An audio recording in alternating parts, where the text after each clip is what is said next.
오늘 함께 보실 하나님 말씀은 느헤미야 8장 8절에서 12절로 말씀의 부흥을 갈망하며 라고 하는 제목으로 은혜의 말씀을 나누도록 하겠습니다. 은혜와 성령이 함께하는 은성의 영가족 여러분, 여러분들의 기도와 관심과 후원을 통해서요, 우리 겨울 성경학교가 감사로 맞춰졌어요. 다음 주에 우리가 영상을 보겠지만 잠시 사진을 우리 함께 공유하자면 방송도 보여줘야죠. 네, 우리 아이들 이렇게 만남을 갖고 또 좋은 즐거운 교제를 나눴어요. 다음 사진 보여주시면 또 이렇게 식사를 하면서도 여러분들이 섬겨주신 그 손길을 통해서 아이들이 또 먹고 또 나누고 또 자라는 귀한 시간을 가졌습니다. 2023년의 첫 번째 사역이 그 어떤 것도 아니라 다음 세대와 관련되어 있던 이 사역이었다는 것이 어찌 보면 더 큰 도전일 줄 믿습니다. 우리 아이들 하나님께서 그 모습을 분명히 받아주셨을 줄 믿는데 또 우리의 이전 세대들의 헌신을 통해서 우리가 한 마음 한 뜻 한 방향 이루었던 하나님의 귀한 날이었을 줄 믿습니다. 오늘 감사로 마무리했는데 우리 하나님께 영광의 박수 올렸으면 좋겠어요. 또 수고한 우리 전도사님과 또 교사들, 학부모님들 위해서 또 박수로 하나님께 영광 올려드립니다. 저는 틈틈이 이 성경학교를 돌아보면서요, 참관하면서 지켜볼 기회가 있었거든요. 그 활동을 말이죠. 그런 중에 이 한 아이가 그림 그린 어떤 하나의 작품이라고 할 수 있는 것에 좀 큰 도전과 그리고 어떤 교훈을 좀 깨닫게 됐거든요. 바로 이 사진이에요. 여러분 무엇이 보이세요? 잘 보이세요? 네. 아이의 글씨다 보니까 잘 안 보일 수 있지만 크게 두 가지입니다. 이 아래쪽에는 뭔가 뿔이 난 것 같은 게 있죠. 그게 뭐냐면 그 위에 루시퍼의 집이라고 되어 있어요. 루시퍼가 누군지 아세요? 사탄의 왕입니다. 천사였죠. 그 천사였던 왕이 교만하여서 그런 다음에 사탄의 앞잡이, 사탄의 왕 노릇하게 된 게 이 루시퍼인데 루시퍼의 집이 지금 어디에 있어요? 아래에 있어요. 저 아래에 있다는 것은 이 세상을 지배하는 것이에요. 이 세상을 지배하고 있는 것이 루시퍼의 집이라는 거죠. 그렇다면 그 루시퍼 집의 위에 뭐라고 되어 있는지 보이세요? 네, 본부라고 되어 있어요. 본부. 이게 무슨 본부일까요? 이건 하나님의 본부예요. 곧 뭐예요? 하나님 나라. 곧 저 천국이죠. 하나님 나라에서 이 그림의 위에 보면 안테나가 있어요. 그리고 그림의 가운데에 보면 누가 앉아서 화면을 보고 있거든요. 그 화면을 보면서 뭔가 알리고 있는 거예요. 그 알리자 이 그림에 여러분들이 보는 좌편에서 뭐가 오는 거예요?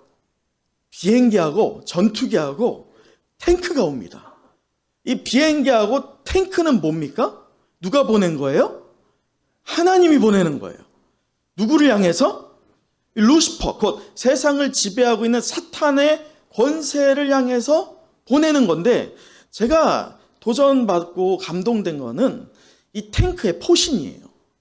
탱크의 포신, 곧 하나님이 보낸 이 전투기와 탱크들, 그 무기들이 이 포신이 쏘는 직접적인 무기가 무엇이냐?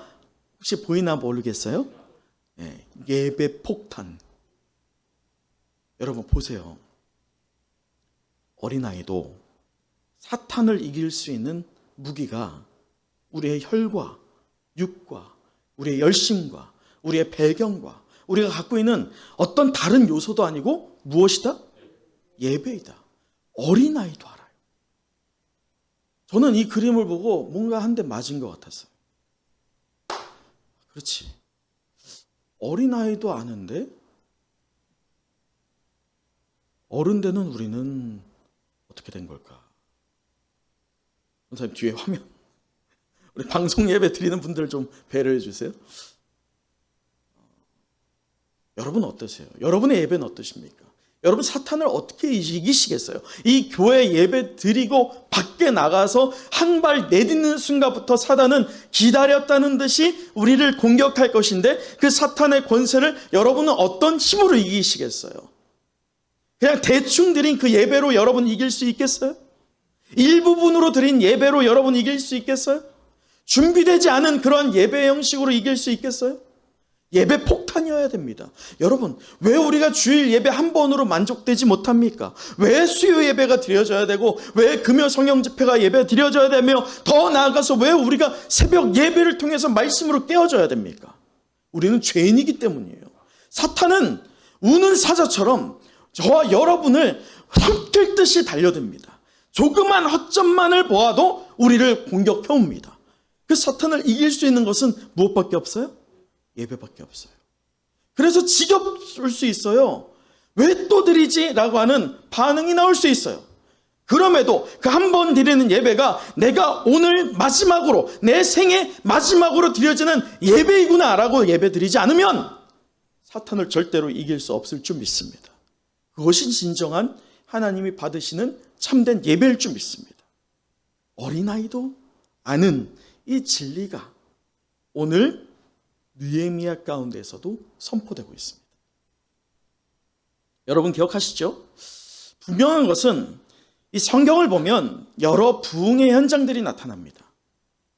모세를 통해서도 그랬어요. 또 요시야 왕을 통해서도 부흥운동이 일어났습니다. 또 대표적인 것은 신약 성경에서의 오순절 사건이기도 하죠. 하지만 그 어떤 부흥의 사건보다도 오늘 강력하게 이 예배에 대해서 초점을 맞춰서 이 부흥이 일어나는 현장마다 드러났던 현상들에 대해서 제시하고 있는 이 느헤미야 8장은요, 오늘 예배가 무너지고 있는 오늘 우리 은성교회, 아니 한국교회, 아니 열방의 교회들에게 있어서 가장 강력한 도전이 되는 하나님의 말씀일 줄 믿습니다. 여러분, 지난주 말씀 다시 한번 점검해 봤으면 좋겠어요. 모든 백성이 성벽 재건에 일제히 마음을 합하여서 며칠 만에 성벽이 완성이 됐습니까? 52일 만에 완성이 됐죠. 그 완성된 이후에 어찌된 일인지 이 성벽을 재건하였던 모든 백성들이 다시 한번 일제히 마음과 정성을 합하여서 어디에 모여요? 수문 앞 광장에 모였습니다. 그 수문 앞 광장에 모여서 이들이 학사 에스라를 초청하여서 그 에스라에게 요청한 것이 무엇입니까? 우리 8장 다시 한번 초두를 보도록 할까요? 8장 1절 다시 한번 읽어보도록 하죠. 시작. 이스라엘 자손이 자기들의 성읍에 거주하였더니 일곱째 달에 이르러 모든 백성이 일제히 수문 앞 광장에 모여 학사 에스라에게 여호와께서 이스라엘에게 명령하신 모세의 율법책을 가져오기를 청하매. 여러분, 이들이 이 수문 앞 광장에 모인 이유는요, 성벽 재건이 아니라 무슨 재건? 신앙의 재건하기를 원했던 거예요. 그런데 이 신앙의 재건을 원하면서 모였던 이들이 이제 깨달은 바는 성벽 재건은 흙이나 또는 어떤 도구나 사람의 열심으로 충분히 재건할 수 있었어요. 하지만 신앙의 재건은 그것으로는 안 된다는 것을 깨달았어요. 자기들의 능력 바뀜을 깨달았습니다. 자기들의 한계를 초월하는 영역임을 깨달았어요. 그것을 깨달음으로 학사 에스라에게 청하는 그 첫 번째가 무엇입니까? 바로 하나님의 말씀이었어요. 여러분 보세요. 그 부흥이 일어나던 현상, 그 첫 번째는 바로 말씀의 회복이 일어났었어요. 그 말씀의 회복을 통하여서 애들이 말씀을 사모하게 되죠. 자, 그러면서 놀라운 것은요, 이 말씀을 받을 때 이들의 반응이었습니다. 자, 보세요. 2절에 보면 남자나 여자나 알아들을 만한 모든 사람들이 이제 말씀 앞에 서게 됩니다. 그리고 이들이 어떻게 하느냐? 3절에 보세요. 새벽부터 언제까지? 정오까지. 몇 시간? 6시간이나 그 자리에 그대로 서 있어요. 그리고 그냥 서 있습니까? 언제 끝날까? 왜 이렇게 길어? 이렇게 불평합니까? 아닙니다. 한 글자라도 놓칠까? 하나님의 말씀을 한순간이라도 놓칠까? 온전한 마음으로 말씀을 청종하고 있어요. 어떻게? 자, 3절의 끝을 보세요. 백성이 그 율법책에 귀를 기울였어요. 그 온전한 예배를 드리고 있어요. 보세요. 이들이 지금 말씀을 회복하니까 그 말씀의 은혜에 사로잡혀서 말씀을 더더욱이 사모하면서 그들의 무엇이 변하고 있어요? 두 번째로 예배가 변하고 있어요. 여러분, 이들이 드리는 예배는 한 번도 거스름이 없었어요. 제사 의식이었죠.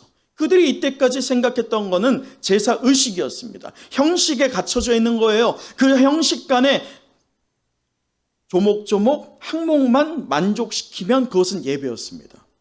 여러분, 우리의 예배도 똑같습니다. 이 예배에 참관해서 그리고 헌금하고 그리고 서로 인사하고 돌아가면 우린 예배라고 생각합니다. 한 주의 숙제를 마치 해치운 것 같은 것이 이 예배라고 생각해요. 근데 오늘 느헤미야의 이 8장에서 백성들이 한마음 한뜻으로 한 방향으로 이루어지고 있는 이 반응을 우리는 봐야 합니다. 하나님의 말씀으로 인하여서 이들이 마음이 뜨거워지면서 어떻게 되고 있느냐? 자, 말씀 보세요. 5절 우리 함께 읽어보도록 할까요? 5절입니다. 시작. 에스라가 모든 백성 위에 서서 그들 목전에 책을 펴니 책을 펼 때 모든 백성이 일어서며. 여러분 보세요. 이 예배의 모습이 달라졌어요. 그냥 제물 가지고 와서 피를 흘리고 그 제물에 안수하고 그렇게 제물 드렸으면 끝나는 것이 예배였지만 이들이 이제 하나님을 경외하는 마음이 무엇으로 회복되는 거예요? 말씀으로 회복되는 거예요. 말씀이 그 안에 심령을 변화시키니 예배의 모양 자체가 바뀌어집니다. 하나님의 말씀이 펴질 때 이들이 가만히 앉아 있을 수 없었어요. 하나님께 경외심으로, 낮아짐으로, 겸손함으로 하나님 앞에 엎드려지면서 일어날 수밖에 없었던 이들의 모습입니다. 아니, 그뿐이 아니에요. 말씀의 6절도 한번 보면 이렇습니다. 에스라가 위대하신 하나님 여호와를 송축하매.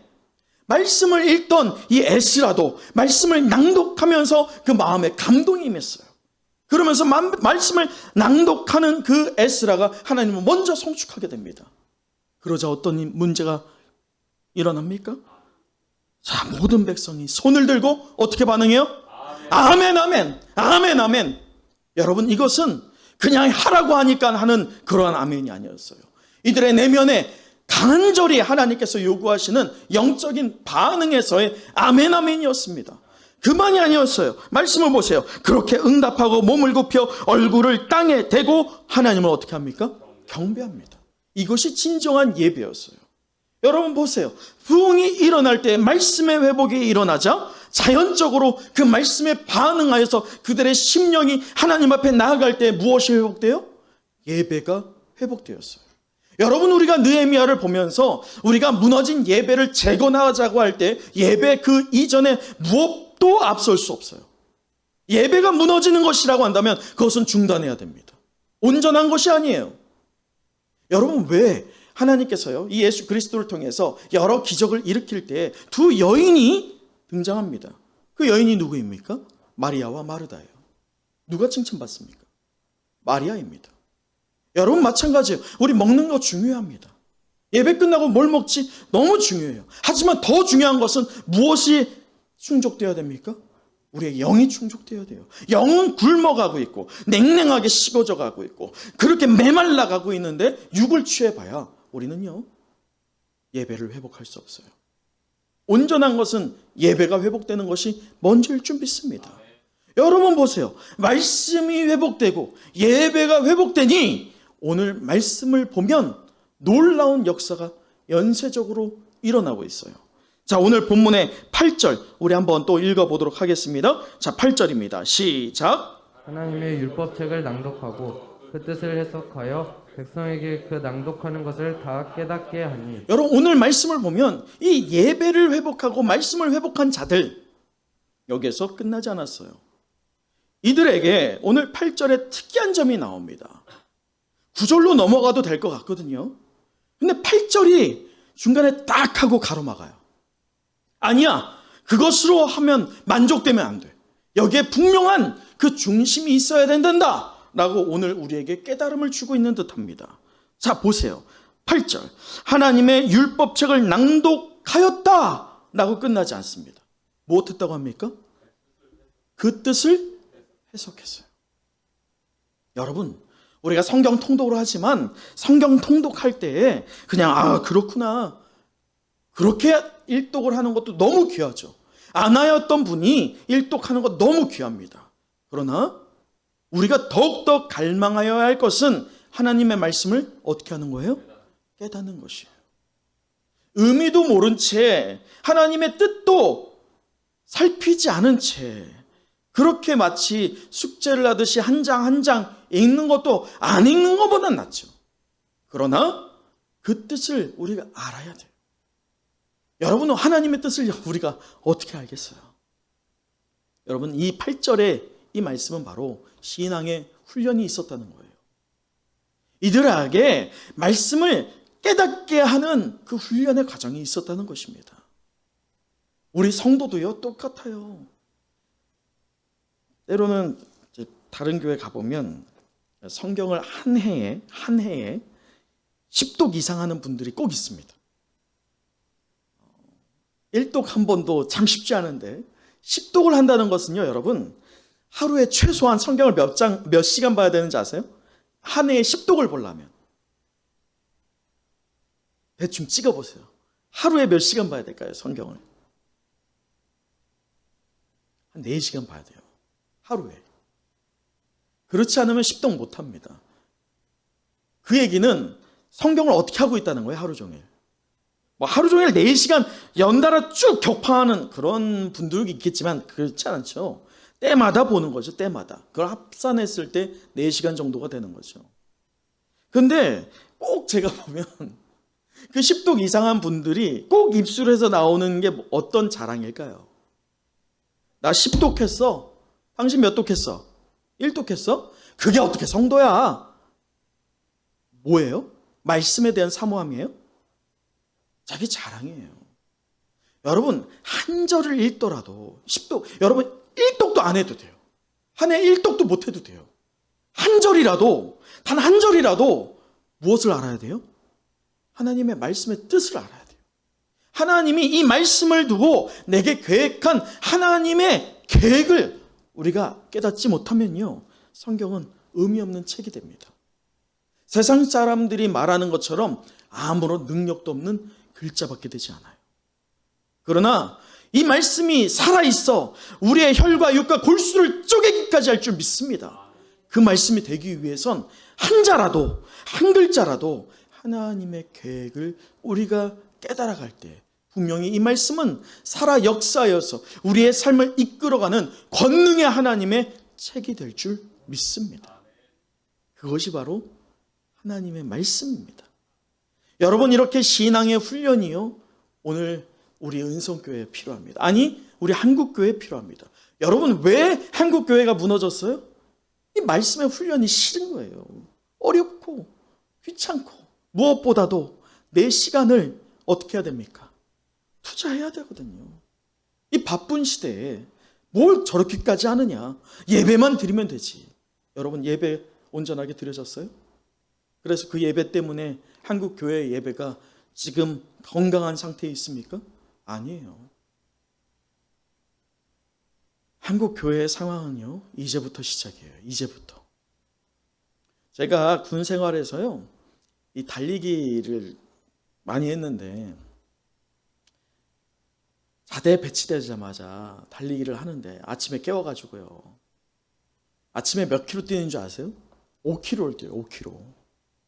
5킬로를 여러분 깨자마자 뛴다고 생각해 보세요. 이거 뛰어지겠어요? 근데 가장 힘들었던 게, 제가 예전에도 얘기했지만 마지막 고개 하나가 있어요. 그 고개 이름이 뭐라고 했어요? 깔딱고개. 왜 깔딱고개? 숨이 깔딱 넘어갈 것 같거든. 이 넘어가다 보면 처음에 첫 번째 뛸 때요, 제가 그거 넘어갔어요. 두 번째 뛸 때 어땠을까요? 거기 가지도 못하고 주저앉았어요. 포기했어요. 낙오했어요. 왜요? 저기 보이거든, 깔딱고개가. 저기 어저께 내가 어떻게 될 뻔했어요? 죽을 뻔했거든. 그런데 저기 올라가다가 죽느니 지금 어떻게 하겠다? 지금 포기하겠다. 그 마음이 물밀듯이 몰려오는 거예요. 여러분들, 놀라운 것은 하루 이틀 지나고 소위 짬밥이라는 걸 먹기 시작하면서 나중에 어떻게 합니까? 거기를 너끈히 올라가요. 그것만이 아니에요. 주저앉는 나의 과거처럼 포기하고 있고 낙오하고 있는 후임병의 멱살을 잡고선 끌고 올라갑니다. 포기하면 안 돼. 지금 너 포기하면 못 뛴다 하고 올라가는 거예요. 여러분, 지금의 상황이 그래요. 지금 우리의 신앙의 상태가 그렇고 한국 교회의 상태가 그럽니다. 오늘 분명히 우린 3년의 기간을 견뎌왔어요. 앞으로는 더 큰 핍박이 올 거예요. 그 핍박은 이제 외부로부터 오지 않습니다. 내부에서 일어날 겁니다. 내 내면에서 일어날 거예요. 그때에 우리가 신앙의 훈련이 있지 않는다면, 말씀으로 또 예배가 회복되지 않는다면 우리는 더더욱이 주저앉을 것입니다. 30%가 넘는 성도들이 한국교회를 떠나갔지만 이제부터 저는 시작이라고 봅니다. 그 30%는 간당간당했던 분들이에요. 이제부터 제가 시작이라고 하는 것은 그나마 교회에 예배라고 하는 그 자리를 차지하고 있었던 분들이 주저앉을 겁니다. 그러기에 우리는 신앙의 훈련이 분명히 겸비되어야 할 줄 믿습니다.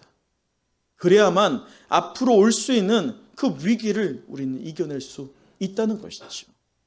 그렇게 이 신앙의 훈련을 받고 나서 하나님의 말씀의 진정한 뜻, 곧 하나님이 왜 우리에게 성벽을 세우게 하셨고 하나님이 왜 우리에게 오늘 저 학사 에스라를 통하여서 오늘 하나님의 말씀을 대면하여서 우리의 심령이 다시 한번 도전받게 하는지를 이들이 깨닫게 되자 연이어 나오는 세 번째 반응이 있습니다.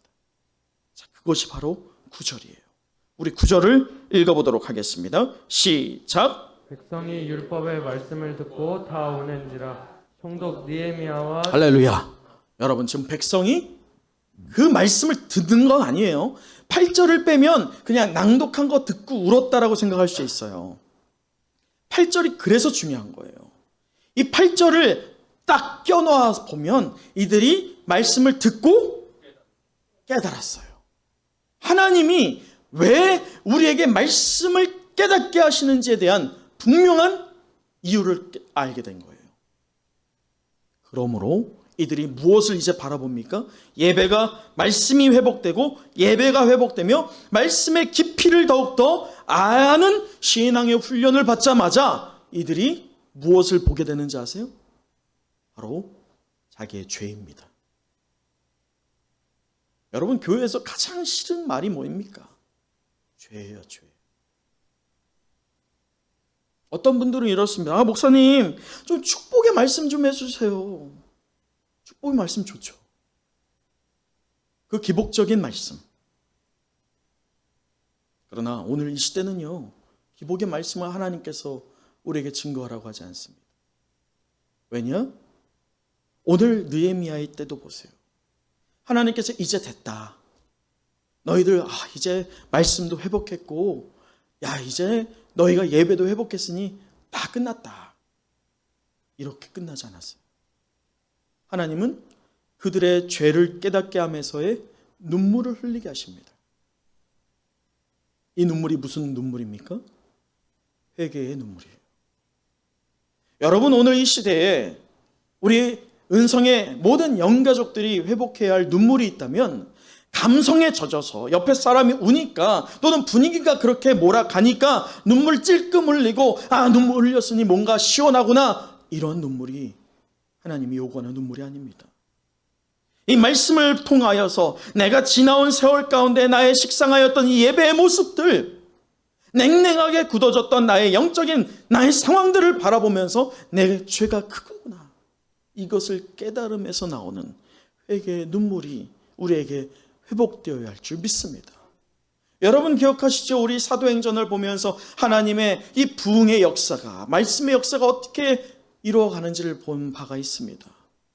오순절 날에 사람들에게 들킬까 염려되어서 숨어서 하나님의 말씀을 쫓아서 기도하던 그들에게 무엇이 임하였어요? 성령이 임하였습니다. 그 성령의 충만함을 받던 이 베드로 사도가 받자마자요, 그가 이때까지 죽음이 무서워서 그 빛을 가리고 조용히 모여있던 그들의 모습이었지만 이제는 죽음이 무섭지 않아요. 사람들에게 옥에 갇힐까, 돌팔매질을 당할까, 십자가 처형을 당할까 두렵지 않습니다. 그대로 앉아있을 수 없어서 밖에 뛰쳐나갑니다. 그러면서 증거합니다. 예수 그리스도의 대속을, 또 예수 그리스도의 부활을 증거합니다. 그러면서 무엇을 증거합니까? 이것을 증거하는 증인이 바로 나다! 라고 선포합니다.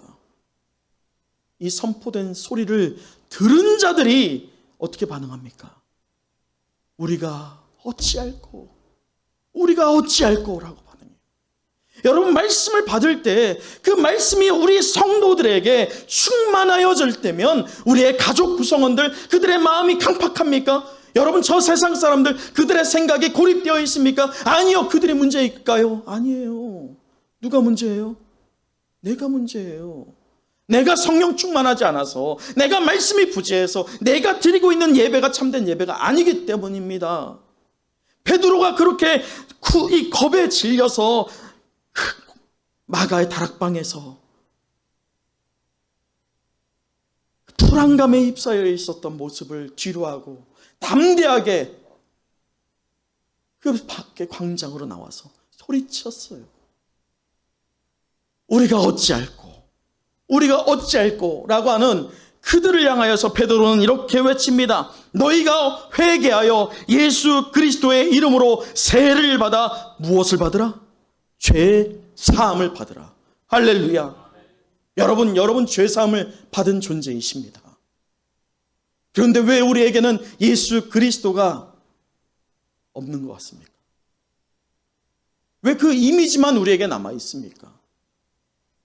그 종교란에 내가 기독교라고 하는 체크할 수 있는 정도의 신앙만 왜 우리에게 남아 있습니까? 그러면서 베드로가 이렇게 말합니다. 그리하면 성령을 선물로 받으리니. 여러분, 우리가 이 뒷부분은 잘 몰라요. 거기까지 보질 않아요. 너희가 죄 사함을 받으리라. 예수 그리스도를 믿으면 죄 사함을 받으리라. 여기까지만 기억해요. 베드로는요, 거기서 멈추지 않았어요. 그리하면 결론부에 이릅니다. 무엇을 받으리라? 내가 지금 받은 이 성령이 너희에게도 임하리라 라고 외칩니다. 그 말씀을 받은 자들이 어떻게 반응합니까? 그 자리에 주저앉고 세례를 받습니다. 그리고 그들이 다 성령을 받아요. 그 자리에 있던 자들이 몇 명입니까? 남자만 3,000명이에요. 여자와 어린아이를 포함하면 10,000명이 넘는 사람들이 일시에 한순간에 저 세상 사람들, 예수 그리스도를 보며 그는 없다, 그리고 그를 잡아 죽여야 된다라고 했던 그 유대교들, 그리고 그 세상 사람들, 성령에 취하였다라고 하는 저들을 보면서, 저들이 세술에 취하였다라고 하면서 조롱하였던 그들이 어찌할꼬라고 하는 반응에 이어서 세례를 받고 예수 그리스도의 자녀가 됩니다. 그것이 10,000명이 넘는 사람들이었어요.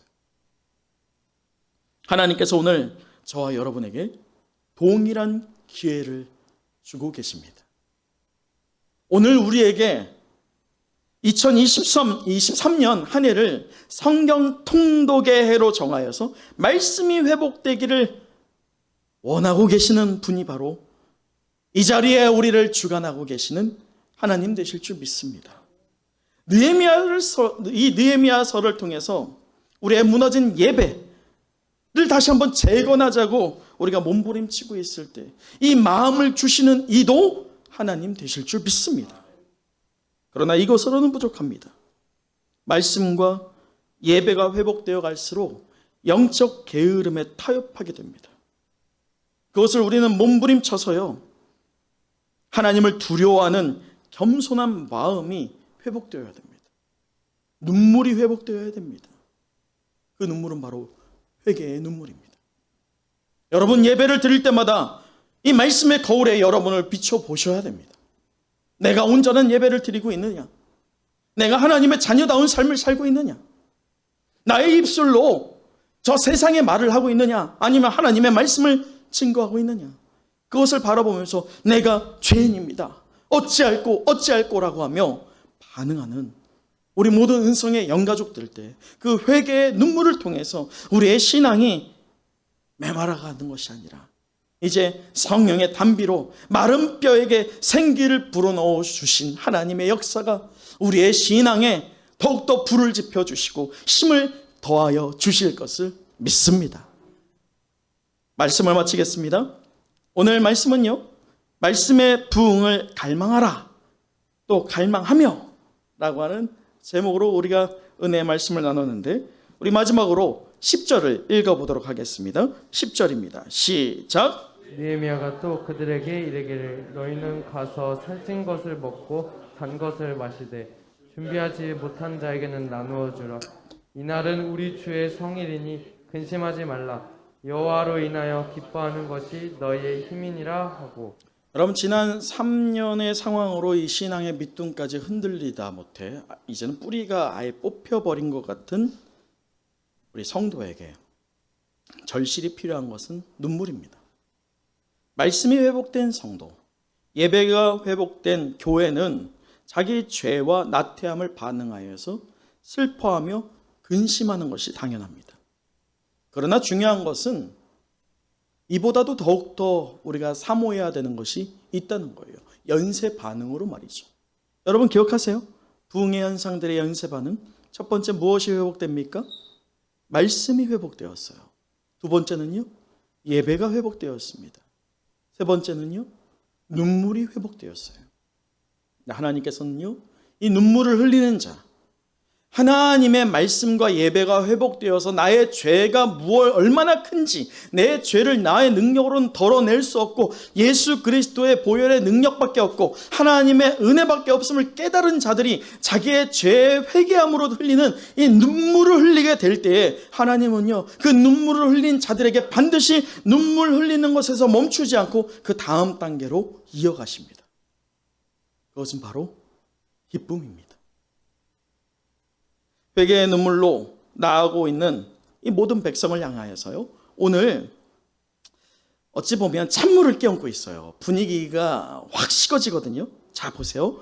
말씀에서 뭐라고 합니까? 9절 마지막에 오늘은 너희 하나님 여호와의 성일이니 슬퍼하지 말고. 지금 눈물을 흘리고 있잖아요. 분위기가 확 고조되고 있습니다. 우리가 죄인입니다 라고 하면서 이들이 한마음으로 모아서 하나님께 회개의 기도를 올리고 있는 그러한 모습 아니겠어요? 그런데 이들을 향하여서 찬물을 확 뿌리고서는 울지 말라 라고 하는 거예요. 여러분, 우리가 눈물로 하나님께 호소해야 할 때가 있지만 감성에 치우쳐져서는 안 됩니다. 때로는 감성에 치우쳐져서 우리가 분별하지 못할 때가 있어요. 오늘 학사 에스라를 중심으로 한 이 레위인들은 그걸 간파합니다. 그러면서 이들이 진정 이 눈물 이후에 소망해야 할 것이 무엇인지에 대해서 바라보게 하는데, 그것이 우리가 읽은 바로 10절입니다. 느헤미야가 또 그들에게 이르기를 너희는 가서 첫째, 살찐 것을 먹고 둘째, 단 것을 마시되 셋째, 준비하지 못한 자에게 나누어 주라. 여러분, 이거 어디 장면하고 좀 비슷하지 않아요? 예? 자, 다시. 자, 살찐 것을 먹고 단 것을 마시되 셋째, 준비하지 못한 자에게는 나누어 주라. 어떤 현장에 있었던 장면과 똑같습니다. 오순절날 성령을 체험한 초대교회의 모습이에요. 모든 것을 통용하였죠. 자기의 것이 아니었어요. 하나님의 것이었어요. 그것을 나누어 주는 것이 그들 안에 기쁨이 되었어요. 동일한 현상이 이미 느헤미야 때 일어났어요. 여러분, 내 걸 나누어 줄 수 있으려면요, 제가 이 자리에서 여러분의 것을 이제 옆 사람과 나누어 주세요 라고 한다고 나누어 줄 수 있겠어요? 나누어 줄 때 아낌없이 나누어 주려면 무엇이 있어야 됩니까? 그 기쁨이 있어야 됩니다. 나눔의 기쁨. 그 기쁨은 하나님이 주시는 기쁨이에요. 여러분 잘 보십시오. 10절에 뭐라고 하느냐? 마지막 절에 이렇습니다. 여호와로 인하여 기뻐하는 것이 너희의 힘이니라. 여러분 여기에서 힘이다, 이것이 직역하면 뭐라고 하냐면 여호와를 기뻐하는 것이 너희의 요새이다 라는 말입니다.